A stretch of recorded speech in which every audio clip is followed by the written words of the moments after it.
Israel পুরো মধ্যপ্রাচ্য দখলে নিলেও কোনো আপত্তি নেই বলে মন্তব্য করেছেন দেশটির নিযুক্ত মার্কিন রাষ্ট্রদূত মাইক হাকাবি।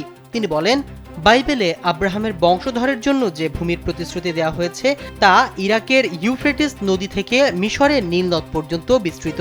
বর্তমানে এই অঞ্চলে অবস্থিত দেশগুলো হচ্ছে লেবানন, সিরিয়া, জর্ডান এবং সৌদি আরব। মার্কিন রাষ্ট্রদূতের দাবি, এই ইসরায়েলের ভৌগোলিক সীমানা নিয়ে হাকাবি এই বিস্ফোরক মন্তব্য করেন। হাকাবির এমন বক্তব্যে বিস্ময় প্রকাশ করে কার্লসন জানতে চায়, তিনি কি সত্যি পুরো অঞ্চল জুড়ে ইসরায়েলের সম্প্রসারণে সমর্থন করেন।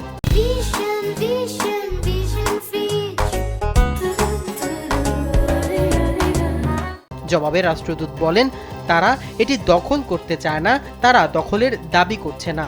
ইসরায়েলের দৃঢ় সমর্থক হাকাবি পরে নিজের বক্তব্য কিছুটা শিথিল করে বলেন, সেটি কিছুটা অতিরঞ্জিত মন্তব্য ছিল। তবে ধর্মীয় ব্যাখ্যার ভিত্তিতে ইসরায়েলের সম্প্রসারণের সম্ভাবনা পুরোপুরি নাকচ করেননি তিনি।